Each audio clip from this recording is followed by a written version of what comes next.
Hey everybody, this is the Post Movie Podcast. I'm Steve Head. I'm John Black. And on this week's episode, we are happy to have with us again Bob Chipman. Hi. Moviebob. Hello. The Game Overthinker. Yes. Bob, where can readers find you online? Where can listeners find you? You can find my reviews on escapistmagazine.com. Escape for the Movies. That's on Fridays. On Tuesdays, you can find The Big Picture, which is a pop culture show, also on escapistmagazine.com. On YouTube, you can find my political series, American Bob, updated whenever I have something to say. And The Game Overthinker, updating infrequently monthly on screwattack.com. Is that it? Nice. I think there was only 4 there. Yeah, that's the 4. Oh, and moviebob.blogspot.com for the blog, and gameoverthinker.blogspot.com for the Game Overthinker show. And he's usually here in person on Fridays around 2 o'clock at the Panera in Coolidge Corner. So stop on by. Yeah, stop by and see him too. Jesus. Have a coffee, have a sandwich. All right, talk to Bob. Before we get started, I want to share something with you guys. Go for it. You know, we usually we go to screenings, and they don't show trailers. They don't show any of that first look crap in the beginning. Yeah. They don't show any of the commercials. They start the film, they end the film, right? So today, I actually I wanted to show you something. Look, I paid to see this movie. There's my ticket stub. I paid $6. I couldn't get in. So anyway, I'm shocked. Yeah, I didn't care. It was $6. Yeah. But anyway, that's not the story. So they have these commercials, drive a Buick, drink a Sprite. Right. They start showing images of men in combat. Roman soldiers, knights jousting. It's the most powerful force in the world. Men fight for it. They even die for it. So women, why don't you take better care of it? It's a commercial for Summer's Eve douche that actually has Hail to the V as their motto. I thought I'd entered the Twilight Zone. They show a woman in the market aisle like, oh, my V stinks. I should get this cleanser. Men die for this? Men die because V's smell bad? Wow. It was the craziest commercial. I was like, that's not why they fight. Because they have male genitalia, not female genitalia. So these are the video featurettes that they're showing before. Yeah. And it was like they were releasing a summer blockbuster that meant it's the most powerful force. It's like Transformers' voice coming through. It's the most powerful force in the universe. Men fight for it. They even die for it. It's Summer's Eve douche. Generally, I cannot deal with that onslaught of video footage that they have at the beginning of the film. Well, I want to record that I saw this. Thankfully, duly noted. Thankfully, they don't do that for the screenings that we So anyway, but we must take that into consideration. That people are bombarded with that crap. This inspired me, of course, to Google Summer's Eve, and I get to their website. And this is just the Google list. It's not even. I haven't gone to the website. I promise. And here's what it says: nearly 70% of women cannot identify 5 major parts of their own genitalia. Can you? No. Go to summerserve.com. So the website's going to help you identify. I hope it's got like flashcards or something, or it's a scratch and sniff on your computer. Chart. Yeah, it's a chart. It's like, hey, I didn't know there were 5 animated parts. Teacher with a Are there pointer. really 5 parts? If anyone out there can name all 5 parts, where do they send an email, Steve? At contact@post-movie.net. Hey, on the subject of quick announcements, I just picked up the book Writing Movies for Fun and Profit by Robert Ben Grant and Thomas Lennon. These are the Reno 911 guys. Yep. I've read the first 25 pages of it, so I can't say I've read the whole thing, but it is hysterical. These guys are good. Writing movies for fun and profit. You can learn all the backstory you want about Herbie Fully Loaded, and the Night at the Museum series. But these guys tell you how you actually make a living in Hollywood by being everybody's friends and being and allowing other people to make changes. And one of the stories that they tell in the book is about the first time they met Eddie Murphy and about how they have to go through all this security stuff to get to Eddie Murphy's house to actually get to Eddie Murphy, and then all his posse in between, having conversations with them about Bentleys and Rolls Royces, and they're like, well, this car is really a fine piece of machinery, like you could actually give it. You just have to be like amorphous yes man, but stand up for certain things. Anyway, funny book. as far as the first 25 pages go, but writing movies for fun and profit. I'll be back with I'll be back with more information about that after I've read it. Cool. Bob, anything you want to recommend really quickly? The Mystery Science Theater 3000, the Gamera collection actually comes out in 2 weeks. Really? That's August 2nd.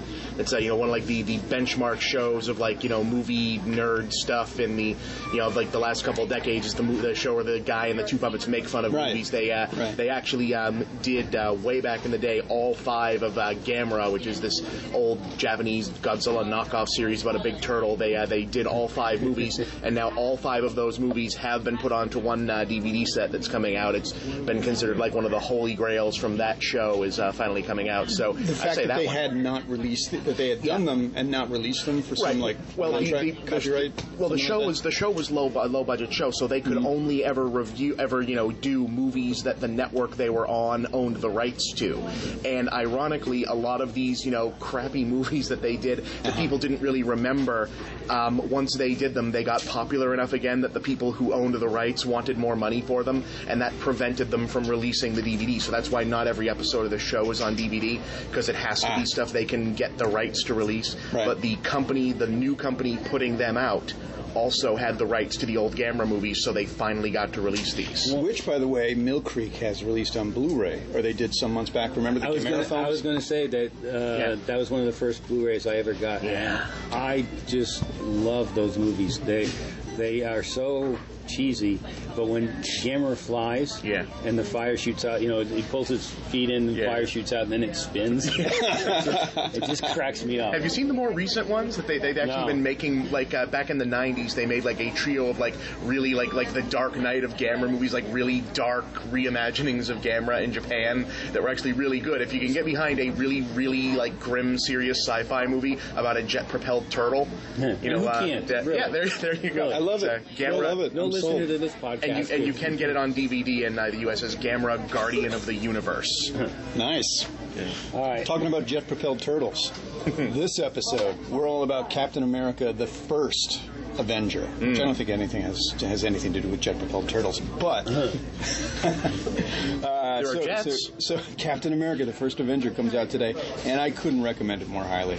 This is a fine film. I was just this morning trying to convince a friend of mine who, after seeing the Green Lantern, had made the decision to never see another superhero adaptation. He had lost all faith in that. I can see that happening. Or that working. The faith in the fact that Hollywood could actually make a good movie, and I couldn't really put into words like. This is the movie you'd want to take a chance on. Yeah. This is the one that, someone who's been so burned by the Green Lantern, to get them to pay $14 to see Captain America: First Avenger, or in 2D, for 11. Slightly less if you go to the 2D show, and the refrain of every other 3D movie this year. You're not missing anything by going to 2D. It's actually just see the 2D one.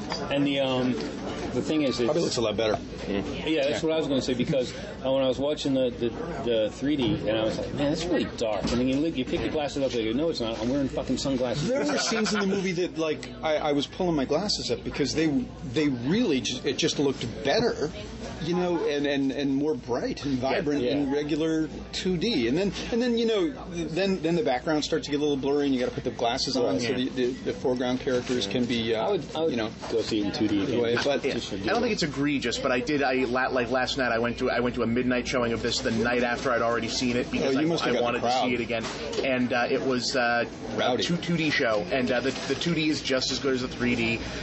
It's not as dark. It looks fine. It looks really bright. It's fun when he throws the shield at you in 3D, but you're not. There's only a couple of those moments. I don't know that you're. I don't know that one shot of a shield flying in your face is worth like the extra $11, but it's worth seeing however you see it. It's not entirely relevant. There really isn't a distinctly 3D moments that they went for here. It's just basically, that's maybe the one bad thing about it. Yeah, well, it's just really not all about the 3D. Well, it's very self-consciously old-fashioned, and it's sort of shot in the manner of like a 1940s movie, and it's in that way it looks a lot like Raiders of the Lost Ark, and Raiders of the Lost Ark wouldn't be a big movie in 3D because Getting a text? No, I'm shut. I'm putting this on to silent so that doesn't happen again. Remember the giant ball rolling down from Mindy? Yeah. In the opening of Mindy and the giant ball? Yeah. That was thrilling as it was. Yeah. It didn't, and it's still fun to watch. But when you first saw it in the theaters, you were like, whoa! And 3D wouldn't have helped that. This had an Indiana Jones sort of feel to it, but it had a sort of surreal fantasy feel to it. Like it's 1941, but it's fantasy. Yeah. You know, it's like a heightened Art Deco reality kind of thing, and it works. It's fun. Yeah, it's fun. Who's going to do Captain America? Who's going to do the plot, or is that?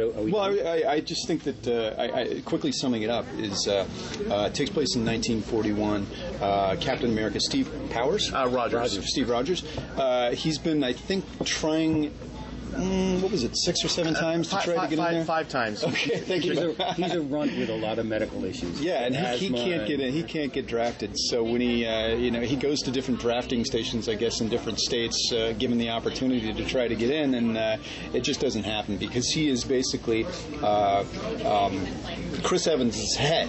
It's on a 90-pound. He looks like a polio survivor. Is what he looks like. If you saw this guy walking around in the 40s, you would say, oh, he had polio as a kid. Like that. That's what he looks like. It's convincing. Yeah. They've emaciated his face. They give him a skinny body, and the thing is, at first it looks so strange, but then you realize anyone who looked like that would be strange. Yeah, they had to have done like some sort of head replacement. No, I'm sure that Chris Evans lost all that.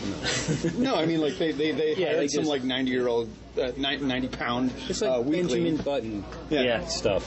But then one day at the World's Fair, he runs into Stanley Tucci. Very good, with John. a very bad accent. And he senses something. Yeah. He senses something about Steve Rogers. His determination would make a great super soldier. Because with great power becomes responsibility, and you have to be mentally stable. Yeah. But you also got to want to, really do this. Yeah. And so he sees in this guy the desire. A man who has never known power.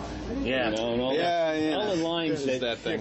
They sound cheesy coming from us, but I was buying them hook, line, and sinker in the movie. Yeah, this is such a square movie, but it works on its own. It seems like the most, it's like he's like the perfect, he's already like, running for world's greatest human before he's Captain America. He's just the world's nicest, most polite, most patriotic guy. Yeah. And he just happens to, have like the body of a 6-year-old. And it's like, it should be so lame, but the movie is so invested in it, you totally buy it. And he has this indomitable optimism. Yeah. And he just wants to help. He's the guy that you want in the forces. So Stanley Tucci lets him in on the secret, that they're doing this program, and then he, basically takes him from 4F to 1A. Yeah. And he's in. And he gets into this. You're going to have to help me out, Bob, because this is the special. Yeah, this is the Marvel Arcana stuff. Yeah. Well, what I mean is Tommy Lee Jones. Yes. His special forces. Yeah. They're like trying to find a guy that they can shoot full of like blue chemicals so that they can turn him into so they can start making soldiers into really, really big soldiers. And this is going to be like he's in the running to be the prototype for that. If you saw The Incredible Hulk, the movie a few years ago, which I think a lot of people have kind of forgotten happened, that they made another Hulk movie when in that one they're taking these little blue vials of goo out of a thing and said, back in the 40s we were using this to make super soldiers, and then they stick it into that's right. And he turns into a big monster. Right. That's what something this is. Of a Captain America. If you look, the name on the little vial that they take out in The Incredible Hulk says Dr. Erskine, which is Stanley Tucci in this movie. But now, when you talk about the canon, the Marvel canon for all this, there's an interest. I don't know if it's a twist. I don't know if it was interesting there, but the scientist behind a lot of this stuff is Stark. Yeah. Iron Man's dad. Yeah. Yep. Is that new? Is that a way of tying it into everything else that's going on? It's new for the movies, but it's I think it works. It's a good way to tie together. They have a guy playing Iron Man's father. Basically, is like doing super science stuff. Howard Stark. I thought it was his grandfather, but it's actually his father. Yeah, he shows up because he's already like an older man in Iron Man 1. Which would have been mid-60s. Yeah, part of the the Iron Man canon is that I guess his father had kids friends late in life and died, because in the movies his father is dead of natural causes when he's a very young kid. So that's like part of why Iron Man is like, you know, kind of like the maladjusted person that he is, that he had, you know, no father figure in his life in the movies. In the comics, they've, like, Howard Stark has never been like an important guy, but it's a lot of fun having him here. Oh, it's so much. It adds such again, Dominic Cooper does a great job. Yeah, and it really does pull it in, you know, and tighten it up as far as, you know Avengers are coming, so you know there's these little sprinklings of interwoven storylines and stuff. But I thought this was, by blowing it out and being a big part of what's going on, I liked it a lot. It's set up beautifully. They create Captain America. What I thought was going to be a problem, which I think has been a problem for the superhero movies, is the preponderance of exposition. Yeah. And they create Captain America in a way that never became boring and uninvolving. It was there were some montage sequences, especially the Star Spangled pageantry one where he's doing the Bond tour as the fact Captain that America. They create the super soldier, and then, you know, Tommy Lee Jones says, you know, I can't use you. You may be strong, but you're not a trained soldier. I can't use you. But the government steps in and goes, we can use you. Yes. And they have him go on the road selling bonds, you know, and it's just a great sequence. Yeah. Terrific sequence. And, you know, I wanted to say, Tommy Lee Jones, the moment he comes into the movie, he brings with him this sort of knowing sense of humor that I think everybody in the theater loved. Yeah. I mean, the nuance that Tommy Lee Jones brought to it, the humor was terrific. And when did you didn't go far without him saying something. Yeah, and you never think of Tommy Lee Jones as being that funny, and he's just hilarious. And everything he is like the comic relief in the movie, and you wouldn't think that. Yeah, he never, because Chris Evans is the kind of hero who doesn't get to be a lot of wise-ass lines, because he really is that good a guy. Yeah. You know, he might say something, but it's more like a put-down for America than a zinger, you know. When Tommy Lee Jones comes into Dr. Zola's cell, played by, what's his name? Toby Jones. Toby Jones. Yeah, the inquiry is hysterical. Yeah. The serving of the dinner and basically turning the plates around so Tommy Lee Jones can eat the steak. It's just, when it gets to that point, it's This is why you hire Tommy Lee Jones, because if you need someone to play who's basically just like, you know, Colonel Exposition. You know, he's there to be the military guy and give Captain America missions and, you know, kind of shove the plot along. Yeah. But, you know, everyone's like, yep, Tommy Lee Jones is a World War II era drill sergeant. I buy it. You know, he's there. And then, do you want to, go on with the story, Captain America. So they've made Captain America. Right. Well, he at the moment that they actually make Captain America, there's a Hydra spy in the facility, which is sort of this secret government facility in Brooklyn. Hydra. Right. And he basically, in the instant that he is changed into Captain America, in the minutes thereafter, is a chase through Brooklyn, which is actually really cool. I'm trying to think of the name of the girl who's the British American. Haley Atwell is the actress. She's playing Peggy Carter. Right. She actually. Her name is actually Haley Hubba Atwell. Holy shit! Yeah. This is the first time in a long time when they have her in like military clothes the whole time, and then they do, you know, this is such an old-fashioned movie that they actually do the business of having the, you know, kind of uptight female soldier suddenly show up in like the red dress. She was. Yeah. This is the first time I've seen. I mean, you know, not to be crass about it, but Haley Atwell enters a room about 5 seconds before Haley Atwell enters a room. Mm-hmm. You know, and she's great, man. Yeah, and the first time I've seen a whole theater gasp at an actress's figure. Yeah, there were a couple of moments in this film where she, oh my God, Jesus. When she walked into the dinner sequence that they had, when she arrived, everybody went, whoa. Yeah. I was like, and the thing is, it's not like a low cut dress or anything, or it's not like a cheesecake shot. It's just like, wow, that's a hot chick. So she basically escorts Steve Rogers to the facility in Brooklyn, not totally convinced. You get the inklings that obviously there's going to be some sort of budding relationship. They also establish the Steve Powers' relationship with his friends, who get to go off and fight the war. You know, who always get the girl, who always get to dance. You know, and who don't get beaten up. This is such a great change from the canon, by the way. That Bucky, they they've made Captain America's like his Robin, his kid sidekick, into a guy who was his much larger and stronger friend before, and then they meet up again during the war, and now he's Captain America, and Bucky is like a little kid next to him. It's a really cool dynamic. It also kind of implies that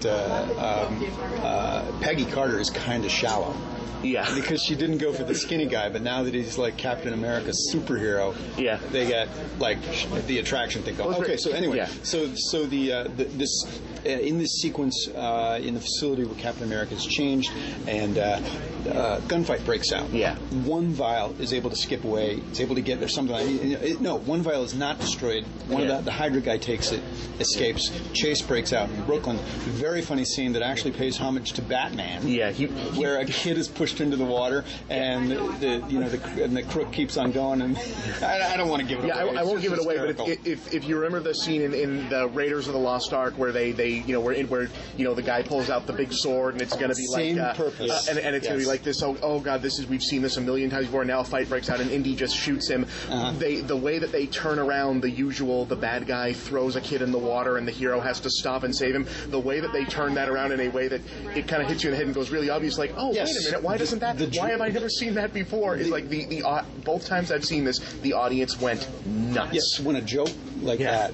It works big, and it works because it had, so much movie history to play on, and it broke. It was terrific. You've seen this a million times, and it's like, okay, that's different. That's something I haven't seen in this before. Yeah. So there are a lot of moments like that. Yeah. Classic. There's some twist enough to make them fresh. So he gets in the paper, gets gets a certain amount of notoriety because of the. Well, I don't want to spoil what happens. He chased down a taxi on foot and punched out a submarine. I mean, this is a badass guy. So he's recruited to sell bonds. He goes on a national tour. They do a parade-like thing. It results in a montage that is absolutely terrific. Yeah. I think at some point they attend the World's Fair.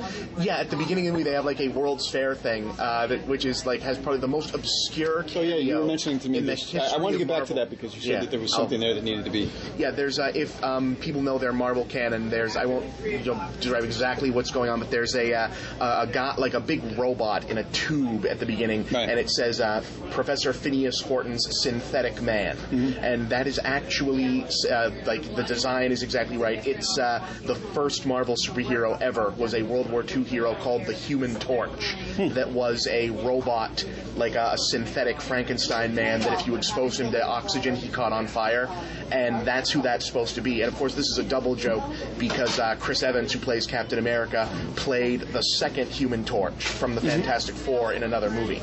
You know what you also get is a... I wouldn't get that on the 100th viewing, Bob, so thank you. Howard Stark, in this particular scene at the World's Fair, Howard Stark does a... like the guy who, with the Tucker automobiles. Yeah, he's basically Howard show. He's basically Howard Hughes crossed with Walt Disney in this movie. And you get a primitive version of the repulsor lift technology that operates from Iron Man. Which is actually kind of cool. That's so cool. Okay, skipping back ahead. So after the Bond tour, Steve is recruited back into the, I don't know what they call it. It's like the Hydra unit. Well, it's in the movie they're calling it, I think, the 107th Army Division, but it's the way the movie is avoiding having to show Nazis and swastikas and a lot of this more, the darker, unpleasant World War II stuff is that it's more of a secret war going off to the side of World War II between Captain America's guys and Hydra, which they're Nazis, but they're like Nazi mad scientists that have been kicked out of the This is how you're able to have a guy who's as good as Captain America as your good guy is your bad guy. Hydra and the Red Skull have been kicked out of the Nazis for being too bad for the Nazis. Well, there's also the and he is creepy, man, John Schmidt. Oh my God. Well, see, it left me. Keep going. Keep talking about something else. I'll think of it. Well, the movie. Okay, so we've been talking about the evolution of Captain America. There is the parallel story of Red Skull, which is Johann Schmidt, played by Hugo Weaving, and his lackey, Dr. Zola. Arnim Zola. Yeah. So they never thought in a million years I would see Arnim Zola in a movie. This is where Stanley Tucci Tucci actually provides the the real background here on the story about his chemical. In fact, that he was in Germany developing this chemical, and Dr. Schmidt says that I don't care what you think, I'm taking it now. What the chemical does, is it just basically accentuates what you are on the inside. So all the badness that Dr. Schmidt was just became worse. Yeah. And plus, the formula wasn't ready, so his mind became warped. And he's a red skeleton. Yeah. Yeah, and he's got like this inkling of skin kind of around his neck. One of the best reveals for a bad guy, because you know he's the Red he's Skull. going to pull his skin off. Yeah, you know he's the Red Skull, and then someone punches him. Captain America punches him, and his eye kind of slips a little bit. You see the red coming out near his eye. Yeah. Like, oh, he is the Red Skull. And I remember when I was a kid reading the comic, the Red Skull used to terrify me. Yeah, the Red Skull is like a nightmare figure, because it's literally, even put aside that he's a Nazi, he has like a red skeleton face in like a long black coat. I mean, this is the sort of thing that like lives in your closet. This is a scary dude. His fucking nose, man. Yeah, and he has no nose. Crevice. Oh, it's not, Jesus, man. Yeah. We've got 2 consecutive movies with noseless bad guys. And they put the ears on him, which is even weirder. Red Skull. Oh, okay. He just has like the little concave ears on him. I mean, he's like one step away from that thing from Hellraiser. Yeah. This is what I was thinking about before. When you talk about, they can't really show Nazis, so he fights this. Well, they show them. They show like 2 Nazis, but you never see like a swastika. You see Hitler, but like they're conscious about not showing a swastika. Wasn't one of the big things in the Captain America comic book history? There was a cover where Cap actually punches Hitler. Captain America #1. He on the cover, not in the actual story, but the cover is Captain America punching out Hitler, and this was significant because we were not officially at war with Germany at the time, but you had a lot of writers at Marvel were either themselves or their families Jewish Americans or recent refugees from the unpleasantness in Europe. So they said no, he's gonna knock out Hitler on the cover of this book, which they paid nice tribute to during the War Bond drive, where a Hitler stage character comes out and Cap punches him. Because they asked him at one point they played back saying, are you ready to do this? You kidding? I've knocked out Hitler 200 times. Yeah. It's funny when they cut to the reaction shots of the kids in the audience going, "Here's Hitler." Yeah. They really it's a good piece of filmmaking. I like the way that they've solved the issue of why would this person in what is otherwise the real world.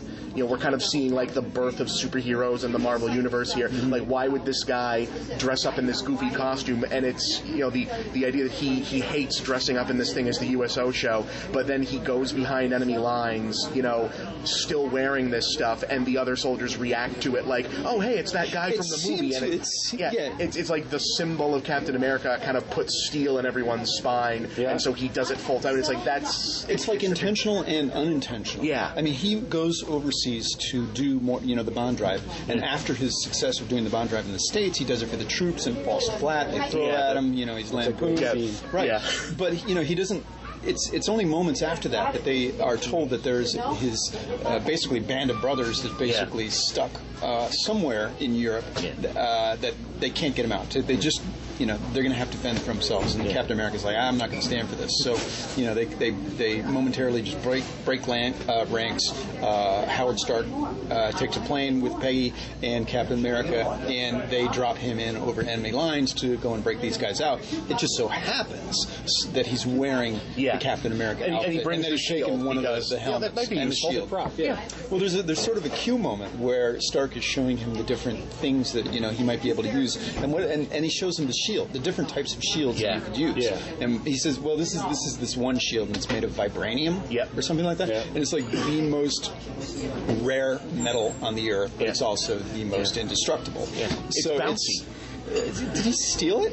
I don't know, because Stark must know he has it. He's in the plane with it. Well, someone painted it, so they seem to have gone with it. Yeah. You know what? He couldn't have, because that's just not in Captain America's he wouldn't character to actually do that. The early shield was that smaller shield, right? Yeah. And the earlier Captain in Captain America #1, they had the reason for that is they had the triangle-shaped shield, and they had to change it because it turned out to look exactly like the shield on the chest of another patriotic hero from the same era, just called the Shield, who predated Captain America by like 2 years.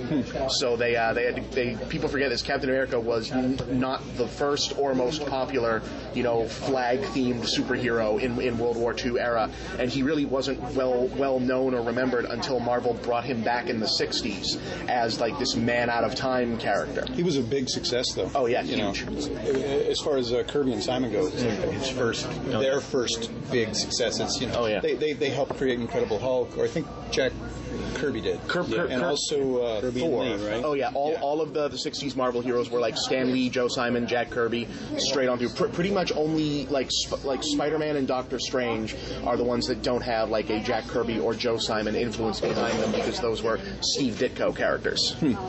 So we get halfway into the film here. Captain America goes behind the lines, breaks these guys out. It was a really cool breakout scene. But what I love is the introduction of these characters, the team. They're Howling just Commandos. Yeah, they were fun to watch. They were I'm sorry to say visually, because I should not be so shallow in my judgments, but visually entertaining. You were like watching the comic book characters come to life. Well, they have to be, because the movie is in kind of a hurry, so they don't actually get names. Yeah. They black guy, bowler hat guy, French guy. I know who they are. And it's like their courage and determination is unquestioned. Their patriotism is unquestioned. They're just I assume just like Captain America, because there's a point in the movie where somebody asks him, or I think it was Stanley Tucci, who in sort of interviewing him asked him if he wanted to kill Nazis. Yeah. This is I don't want to kill anybody. I just don't like bullies. Yeah. So it's like Ned Flanders is Superman, and it really works. That's the thing, and especially because we're critics, we carry a healthy bit of cynicism around with us for everything. Yeah. I never felt cynical about this movie at all. Oh man, I get angry when I see a good movie. I think I become resentful. When I saw X-Men and it was good, I was kind of pissed at Matthew Vaughn. Like, fuck you, man, good job. Damn it. You really actually did. And I was very entertained. I loved Captain America. I was actually a little pissed off at the end of the movie, because I'm like, God damn it, they fucking did it. Yeah. But you're right. It's the the cynicism, but it's an irony-free zone. Yeah. And you have to credit, who's the director? Joe Johnston. Joe Johnston of Rocketeer fame. Yep. This has Rocketeer design element. Alan Silvestri's score is fantastic. In fact, that's a reason that I believe we're sort of hypnotized by some of the film, is that the score is so good. Yeah, this is like a major career moment for two guys who were respectively thought of strictly as John Williams imitators, Alan Silvestri, and Spielberg imitators, Joe Johnston.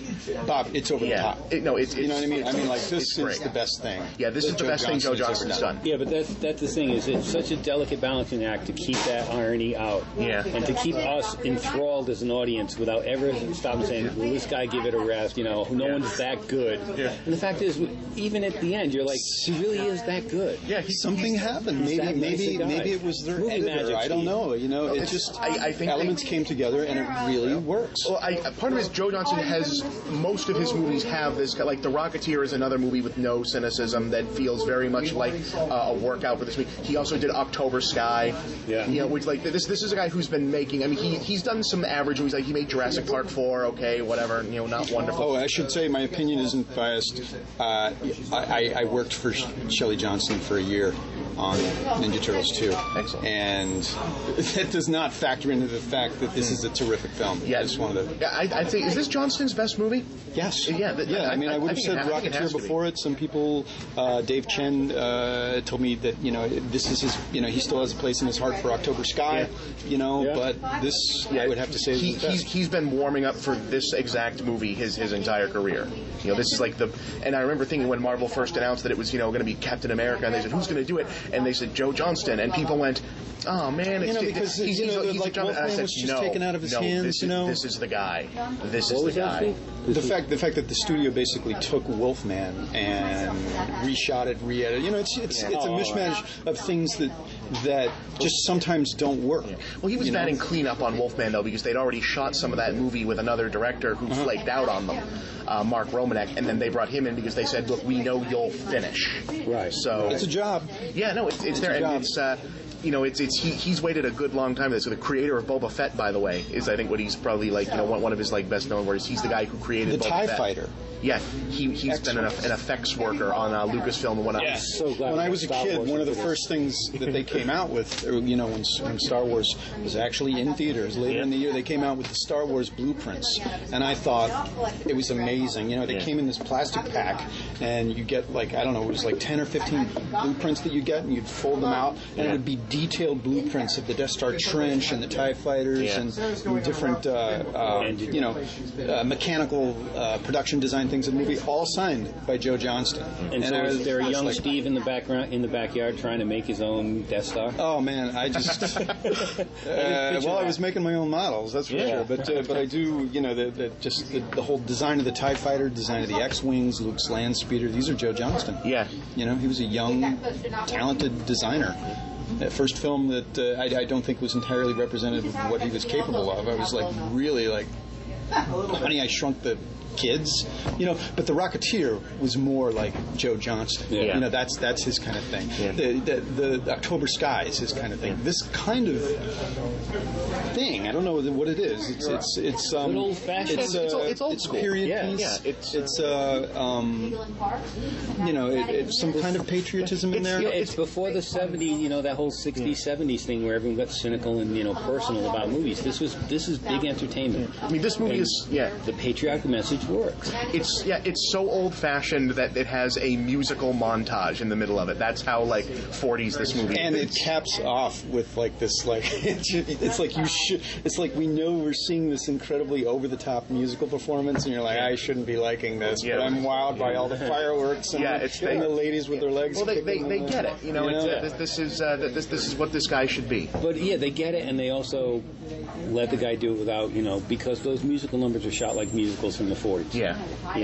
Even though it's shot in a way so we still know it's always on a stage. They don't just take over the screen, but it's never, again, it's not cynical about, this is what it was like in the 40s, kids. No, this is what it's like now, because we are in the 40s. You know what is also just super amazing about this film is the way they brought Brooklyn to life.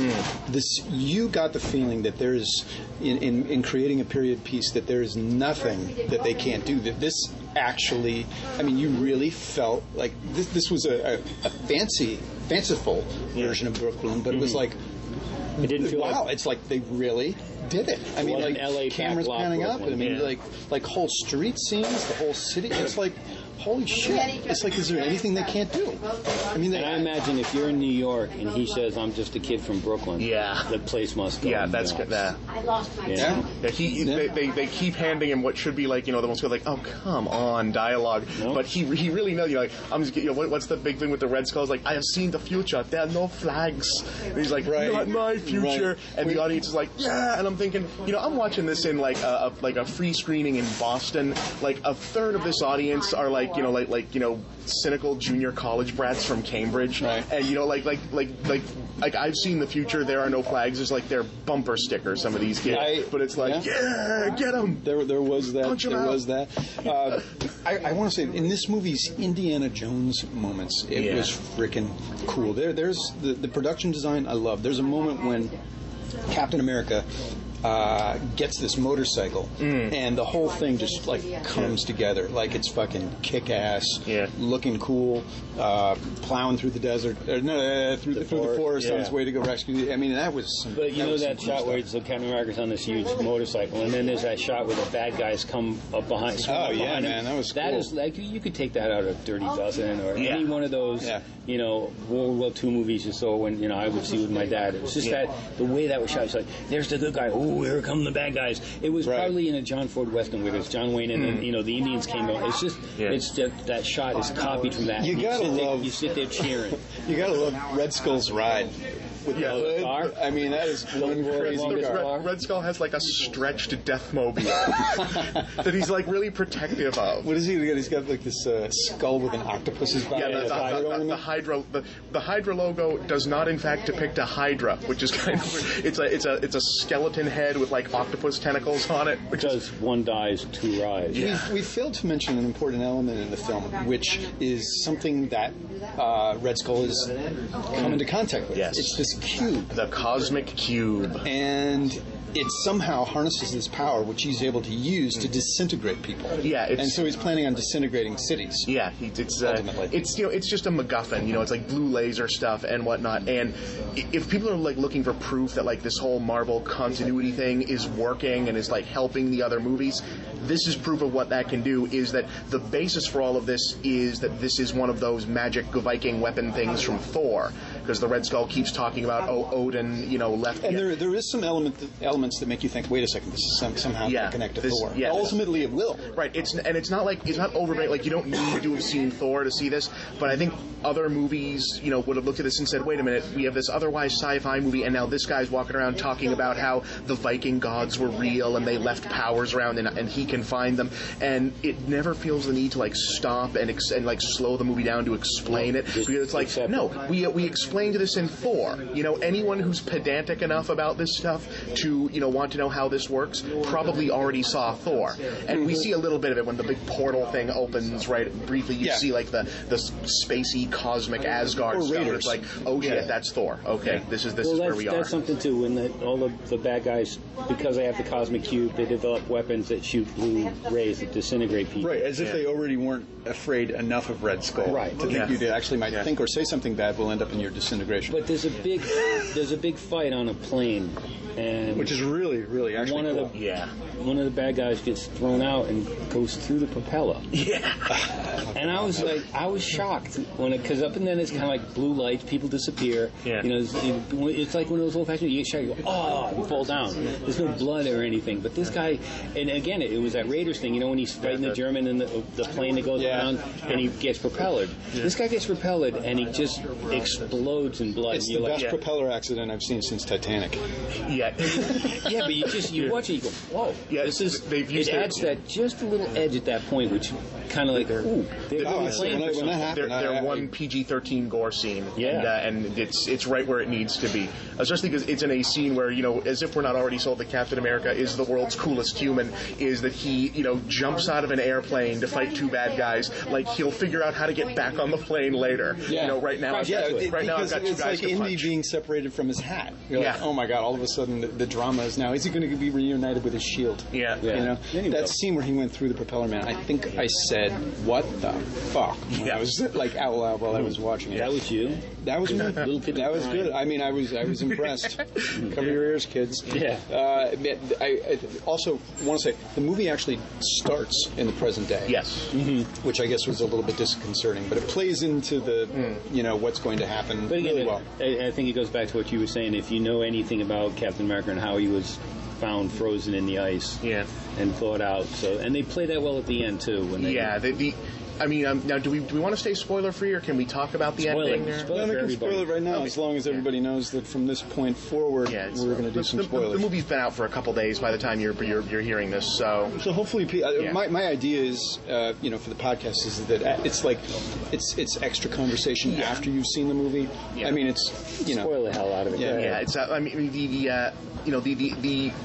fact again that we know that there's going to be the Avengers later on, and that there's been these, and that it has this framing device of them finding what at first it seems like, okay, we've only found the shield, but then of course it seems like, oh wow, no, they found Captain America is still alive in the 20th century, and it lets them kind of end this really rollicking movie on kind of a downer. Like the ending of this movie, it's a big moment, but it's also if from the Captain America stories is that he's frozen because he crashed a plane full of bombs in the Arctic to save everyone. When you think about this now, I might be going out on a tangent here, but this movie is very self-consciously retro patriotic, but also modern patriotic. Right. Let's not mince words here. The finale of this, Captain America's big save the world, blow up the asteroid, Armageddon hero moment here is that he's going to sacrifice himself to divert an airplane that is about to crash into New York City by crashing it somewhere else. and he's like talking to his loved ones on the phone as he's doing it. There's no way that's an accident. Well, also we should say that on board this airplane on board the airplane are devices that will obliterate the city. Yeah. So it's not just a airplane. Yeah, maybe I'm going out to you. Maybe you guys didn't notice that, but I saw that and I said, okay, that's like right up to the line, and I'm like, okay, I can't imagine that was an accident. That's what that Captain America basically prevents World War II era 9/11 is where they're at, and it's just cartoony enough that the Red Skull has like bombs for cities labeled, like he has like Chicago. As soon as you see that, you think like they're written in English, despite they're on a German plane. Right. But it was that I thought like they were in a miniature way monologuing the intent of what these bombs were supposed to. And you can drive the bombs. The bombs basically have a cockpit. Yeah, he's like the Red Skull has invented suicide bombing. Basically, you get in, you drive this thing. Yeah. That's it. That's the end. Well, you mentioned the ending of the movie after. When the end part catches up with what we've seen in the beginning. Yeah. This movie has one of the classic closing lines. Yeah. We've watched this good man, do these great things and do the ultimate sacrifice. Yeah. And then he finds you 70 years later, he wakes up and he's in Times Square. Yeah. And they're like, "Are you okay?" "Yeah, but I had a date." I thought this is great. It's just a great closer. Yeah. It's just like your heart goes out for this goody two-shoes virgin. Yeah. Question.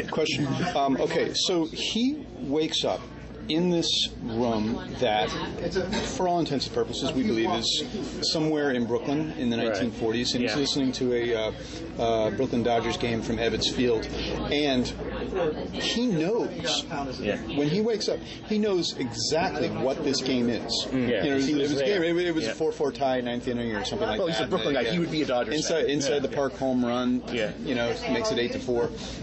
So he knew exactly when this game was broadcast, and it was after. It was like from 1947. Yeah, it's from 41, and the game's from 41, and he is in what he would have to think is 46, 47. Okay. Yeah. So, I mean, I thought, what is he, brilliant? I mean, I've listened to, like tons of Cubs games, tons of Red Sox games. I would never know specifically. But maybe it was one of those big games, like if you saw a Cubs fist going like this, where you are. Well, also because he says, he doesn't just say that he remembers, he says he was there, so you got to figure this is not a rich guy, so it was probably a big deal to go to Ebbets Field. I mean, it's of all the games they had to broadcast. Dodgers fans were, that was baseball as religion back in the day. Okay, another point.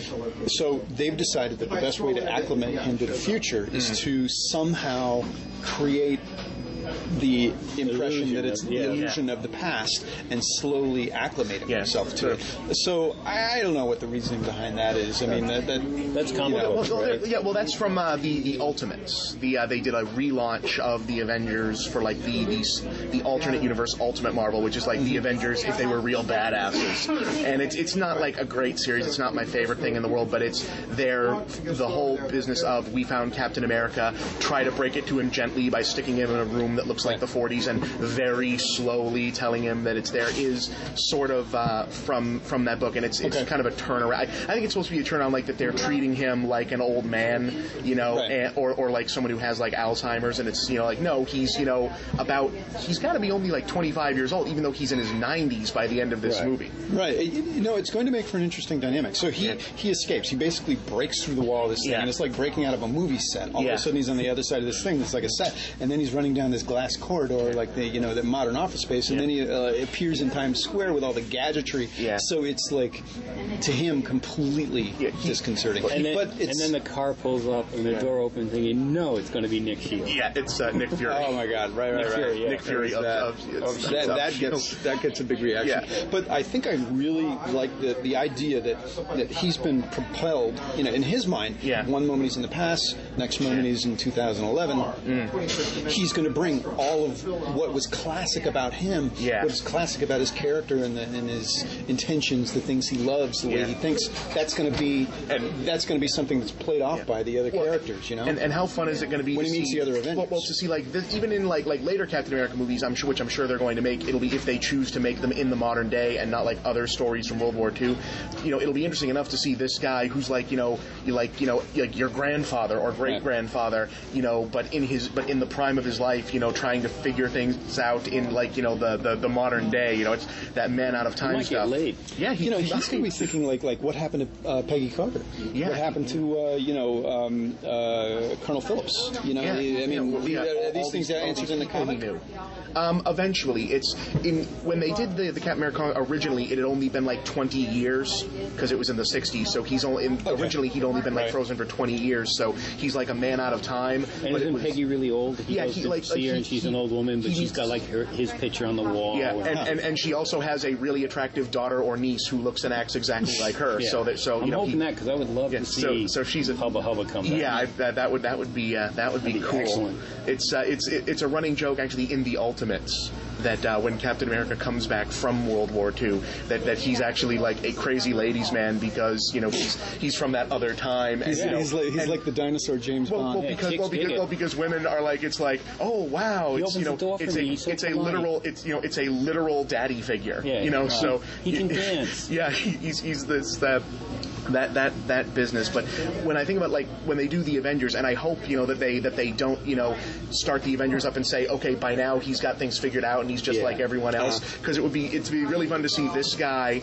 you know, who's like this, you know, mom and apple pie sort of really righteous guy hanging out with like Tony Stark, who's just like this debauched asshole, and Thor, who's like a drunken Viking, the new and the modern, and the Hulk, who's like this, you know, whiny little guy who turns into a monster. And it'll be really odd to see like Tony Stark having to deal with a guy who, you know, is old enough to be his grandfather, you know, knew his father and appears younger than him. I hope that there's like some different business impressions of chauvinism. Well, that's where they got a lot of the humor in Thor too, is because he was a god. Yeah. You know, and he's on this planet. He can't understand why, you know, he drinks his drink and smashes the glass. You know, because talking about Thor and talking about the Avengers, we thought that we were going to see the trailer for the Avengers after I'd heard our screening, and we waited and we waited. Yeah, I waited and nothing didn't happen.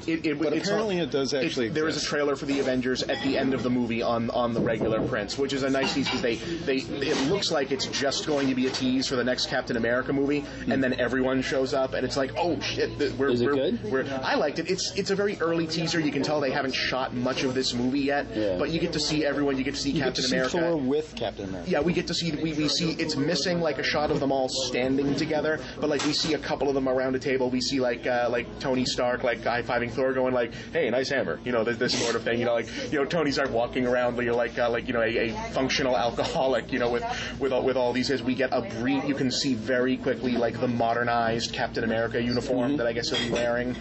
You know, we don't see the Hulk. I dig the 1940s one. Assemble? That was cool. They don't say assemble, but their tagline is you know, some assembly required. They've got to be. Apparently, they're not bringing the Avengers to Comic-Con. They're bringing the cast in for a signing, but Disney, which owns Marvel now, is holding their. There was a big stink earlier this year that Disney pulled out of Comic-Con. Does this mean the studios don't like Comic-Con anymore? And as it turns out, no, not really. Disney wanted to have their own show. Well, you know, I think they spent a lot of time and lots of time and effort on bringing Tron to Comic-Con, and I don't know if that was inevitably the success that they thought it would be for them. And I'm sort of the opinion that after sort of a string of failures, except you were, of course, were telling me the other day, Iron Man, which was believed to have gotten a huge push from Comic-Con. But, you know, with these a couple of failures following the last two Comic-Cons, I guess, Scott Pilgrim and Kick-Ass, and I don't know if Tron was a failure. Well, it wasn't quite completely what they were looking for. I think the studios, because the first Iron Man, which no one really cared about when it was, well, at least as far as the studios were concerned, no one cared about. And then they showed it at Comic-Con, and the Comic-Con fans went crazy for its trailer. And then Iron Man turned out to be this huge mainstream hit. So a lot of them, I think, got it in their heads that if Comic-Con loves it, therefore you're going to make $1 billion. Yeah. Which is not. You know what it is? It's sort of that they have not as much influence as the studios thought they had. Yeah, I mean, I think there were people at the studios that were thinking that this was a marginal thing, and ultimately because they assumed certain things about the success of certain films, and it didn't play out that way. Yeah. I mean, they thought Predators was going to go. They thought, Predators made its money though. Predators only cost them, like $30 million. Yeah. So that they're already making another one of those. Cool. So, but ultimately, it just didn't. These things just didn't fly. Yeah. So this year is like, I think maybe it's Comic-Con back to basics. Hopefully. Well, I think they're rethinking it. Also, there was less to show. I mean, the only big thing that they really would have had to show was, the Avengers and the Dark Knight. And Warner Brothers isn't going to show the Dark Knight until Christopher Nolan lets them. They have like one teaser. But they are seemingly this year taking their smaller, lesser-known titles. So it's like they're bringing the ones from 0 up to 50, and the ones from 50 up to 100. There's no like Dark Knight. There's no.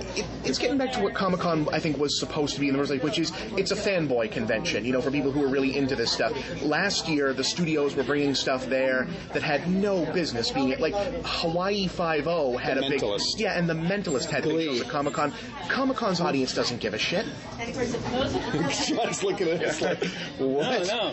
What? Glee I at was amused by Comic-Con? that little offshoot. It is. It's a fanboy enterprise, and it's fun. And I think they almost know that they realize that they're being sold a bill of goods for things that actually don't exist yet. Yep. And I immediately thought, like, wasn't this supposed to be a place where comic sellers can go and sell their comics and meet other people? Comic sellers and books. I mean, it's a trade show, but it's at first it was a comic book show, then it became a comic book and toy show, and now it's a comic book toy and movie it's show. commanded by toys. And the toy sales are very, very big. I must say, I'm only making these judgments based on photos. I have never actually been. I'm trying to get there. And possibly, actually, out of resentment, I would love to go to Comic-Con. I would Anyone love. would like to take Steve, send us an email. I would love to go. Yeah, it's about it. It's a big show. But I just don't think it as far as like actual film criticism and Comic-Con, one of those things is very, very warped. And we're talking like I just don't think that if you're going in and being sold a bill of goods on the hype of a movie, that's obviously going to be affecting your opinion of the movie. Yeah. I mean, that's not straight up film criticism. That's just like you're being a blowhorn for the studios. Yeah, it's a giant junket for people who usually don't get to go to junkets. Although supposedly one of the big stories of Comic-Con this year was Nicholas Winding Refn, who has this movie called Drive that's supposed to be really good. That's like a car chase movie with Ron Perlman and Albert Brooks apparently as like a mobbed up bad guy, which I can't wait to see. Apparently had a big showing at Comic-Con and then sat down and said he wanted to take actual film questions, and apparently had one of the best panels there because people wanted to know about film stocks and cinematography. So it's getting there. There's a lot of people who were like the fanboy press, guys like Drew McQueenie from HitFix.com and Devin Faraci from Badass Digest, formerly of Harry Knowles. These guys who started out as fanboy press and have become more very dedicated film critics. And it's starting to do a changeover. But we'll see what happens when Disney holds their convention and shows off Tron. Admittedly, I feel the same thing's happened to me. Where? I don't know. Probably L.A. Probably Orlando.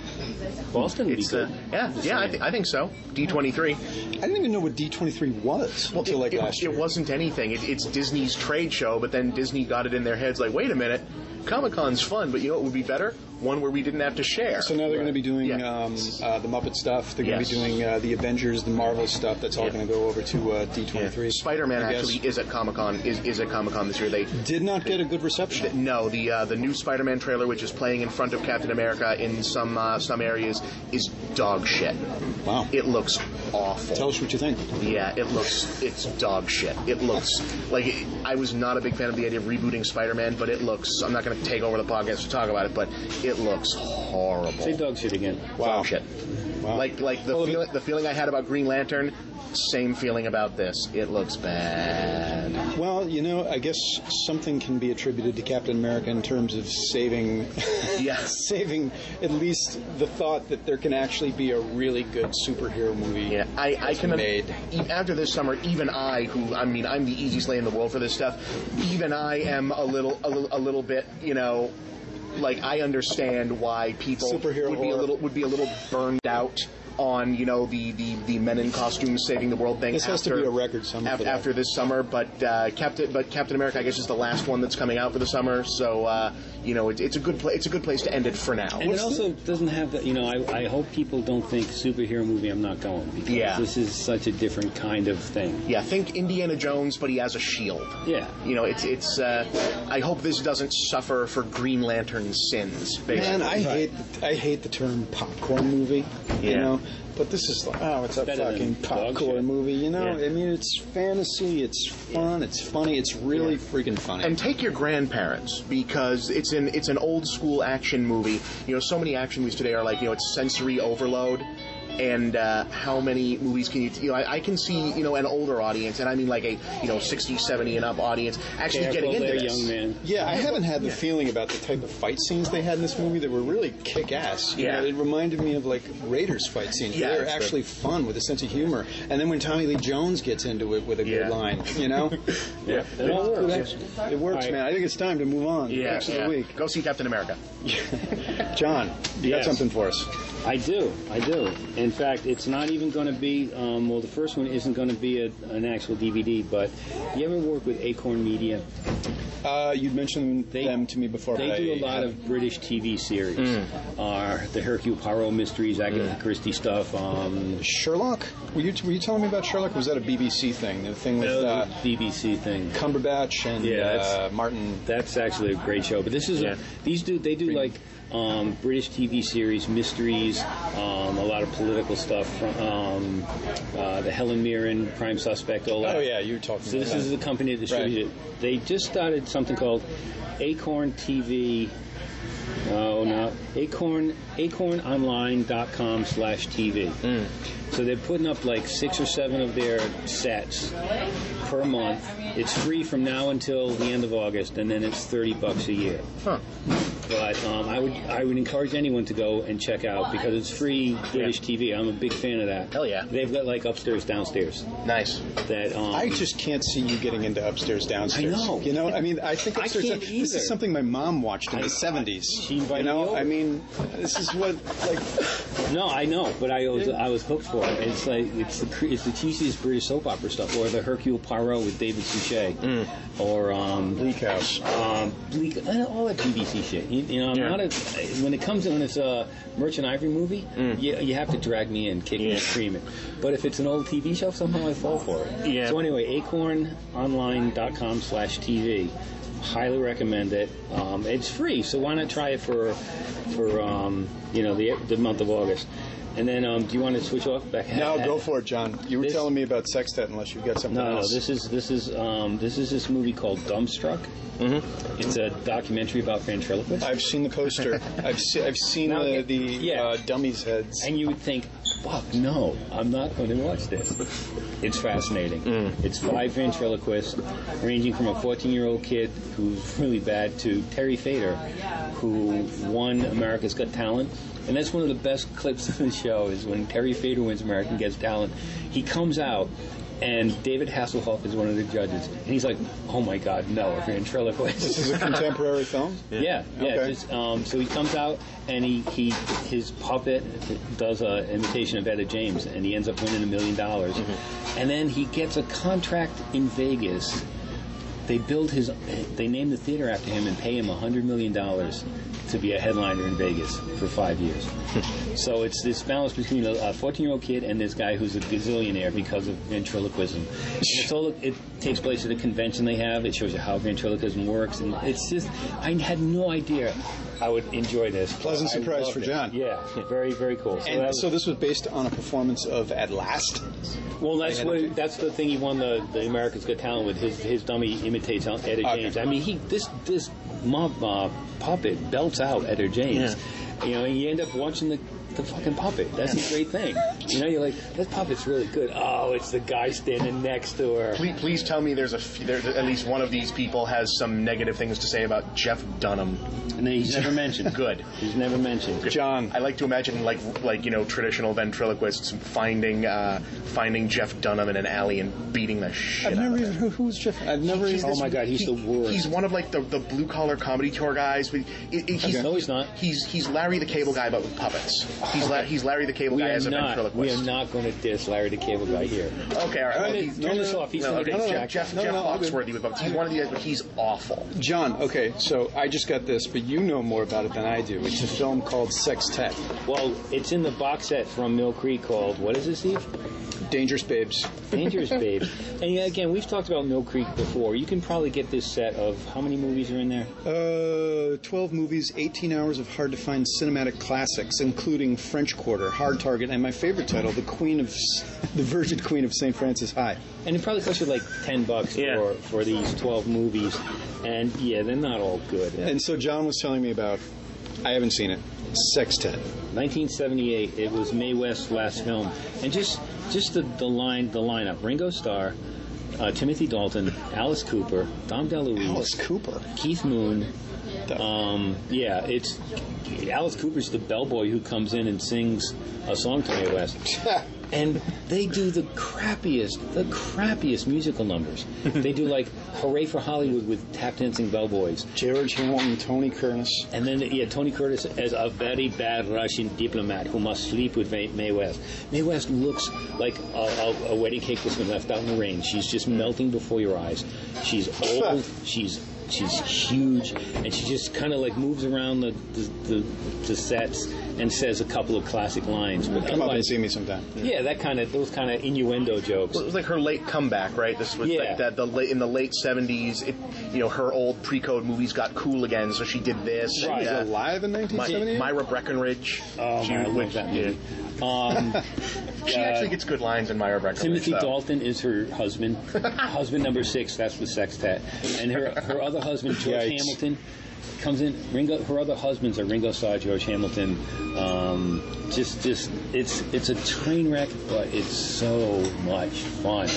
Well, okay, I'm going to be watching this. I do love the late 70s, has-been actors and not yet stars actors mashups that only happen then. Like it's a Mad, Mad World. Yeah, and just the when you can't.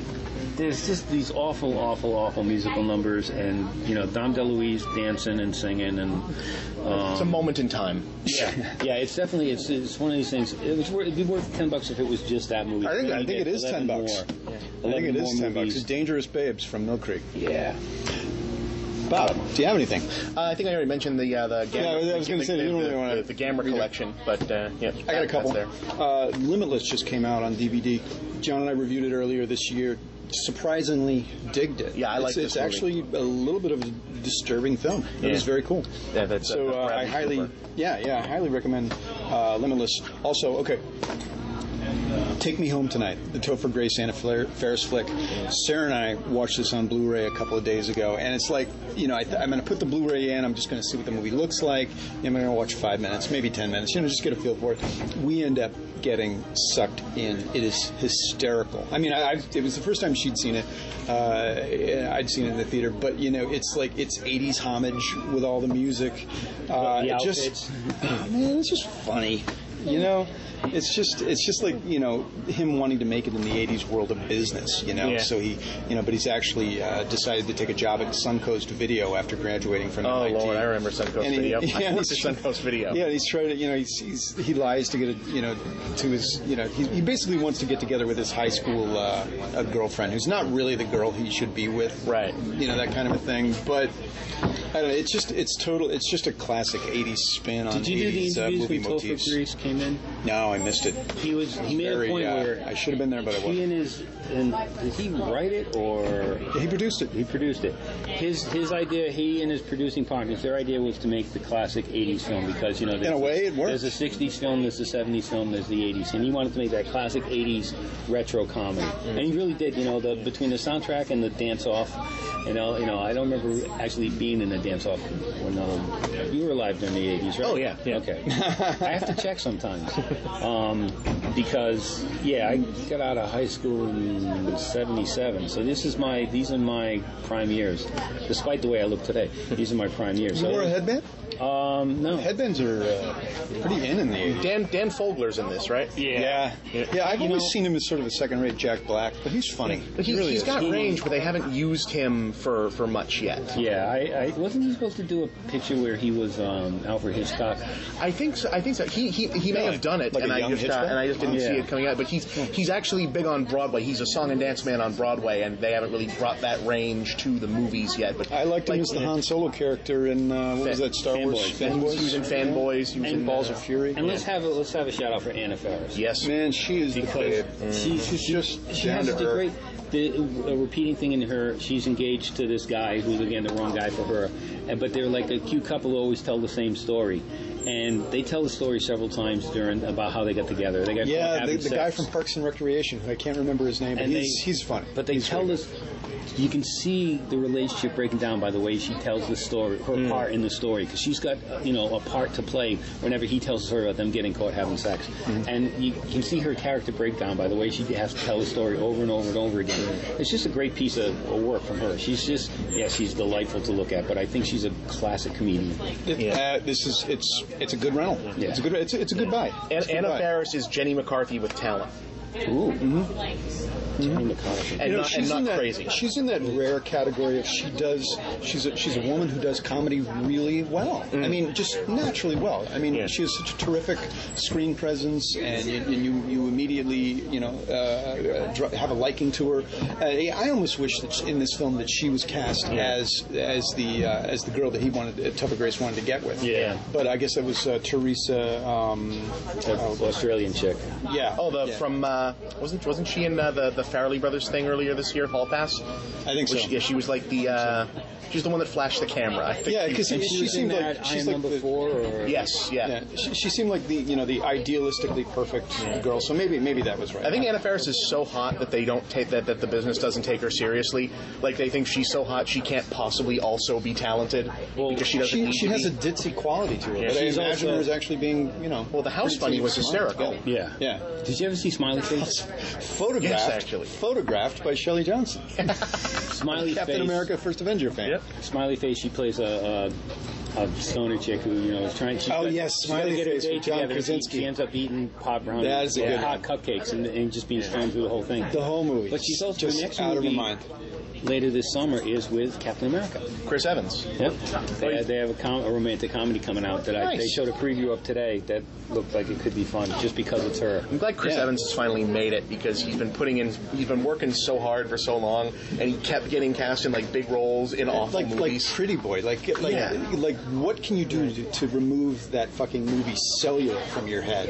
What a piece of garbage. Cellular? Yeah, wasn't it? I didn't mind Cellular. It wasn't as good as Phone Booth, but it was okay. I did the junket for Cellular.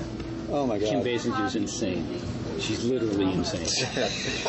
That's all I'll say on that. Okay. And she's a hard-looking woman. I thought she'd be, she's L.A. Confidential. Soft and pleasant. And, she's a hard-looking, and she's crazy. So Alec Baldwin, I feel for you, man. Wow. So anyway. I was inclined to be nice to a Larry Cohen movie. Do get Take Me Home Tonight. Yeah. Yes. You won't regret it. It's funny. Okay, really quickly. The Sword and Sorcery Collection, 2 DVD set from Roger Corman has just come out from Shout, the Shout Factory. I watched Barbarian Queen this morning. As bad and as fun as you might think it is. Yeah. It was actually...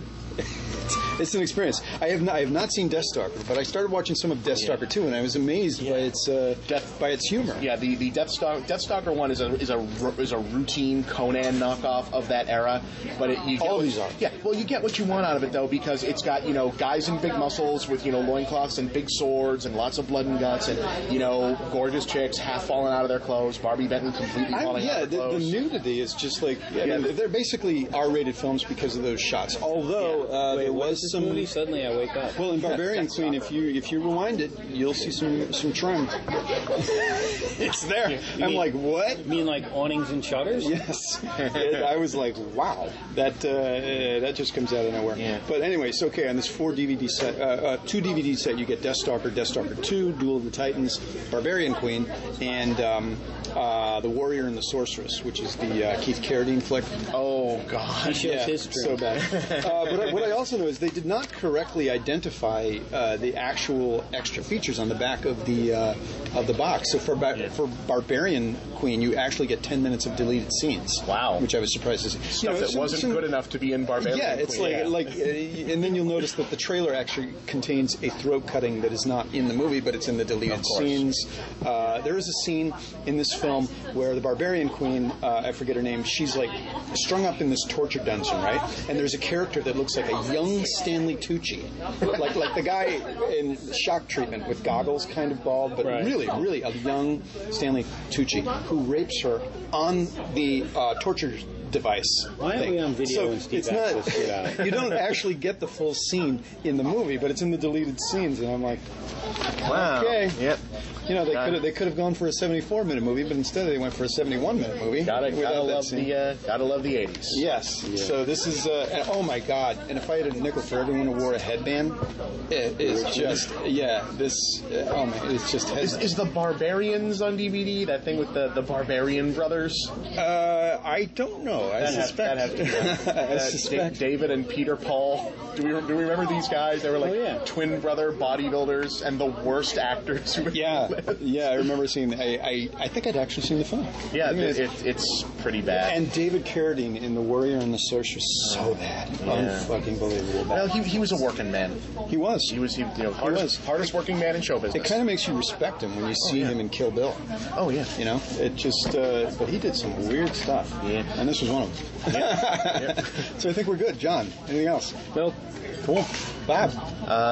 Yeah, I'm pretty good. All right. I'm pretty good, yeah. If anybody wants to converse with us, if anybody has any questions, we'd like it if you could converse with us. That would be nice. We're feeling kind of lonely. And tweet. Tweet. We're in tweet the hell out of this. We can be reached at contact@post-movie.net. And all of our episodes are online at post-movie.net. And we're on Facebook. And we're also on iTunes. And we did get a really positive review there, so that was cool. And we got some people clicking on the stars, so that was good. So, but if you want to leave a review, we will read it. We'll really appreciate it. A positive review. That's what we're hoping. Any review. That would be terrific. Anything. Any attention. You got to be real. You got to tell the truth. Spiteful things you can. If we suck, we suck, but we're trying. But if you want to leave us a positive review, awesome. So anyway, send us an email, contact@post-movie.net, and I can't think of anything else to say, so I'm signing off. I wonder where fans can find Bob. Let's remind them. Bob, go for it. You can see the Escape to the Movies Fridays at escapistmagazine.com. You can see the Big Picture Tuesdays at escapistmagazine.com. You can see the Game Overthinker infrequently on screwattack.com. New episode just went up this week. You can keep track of all of this at moviebob.blogspot.com and gameoverthinker, one word, .blogspot.com. Tweet the hell out of everything. Seriously, if you go to people's websites and you like the content they provide and you want to, say, what can I do to, show my support from this? If you see ads on those sites, you guys have ads on the Post-Movie podcast. No, we don't, because I am technically an inept person. All right, well, when you get some, we have a donation thing. When you go to people's sites, give them reviews, click the ads. It takes a 30-second mouse click, and you're helping good people out. Wait, and don't you have a political column too? Did you mention that? Yes, a political show called American Bob, which shows up on YouTube. You gained 2 shows between the opening and closing. Maybe I'm counting, but get them now, people, because it's going to have more. And go see Captain America: The First Avenger. Yeah. Thanks, Bob. Thanks for joining us. Thank you. Until next week, I'm Steve Head. I'm John Black. So long, everyone.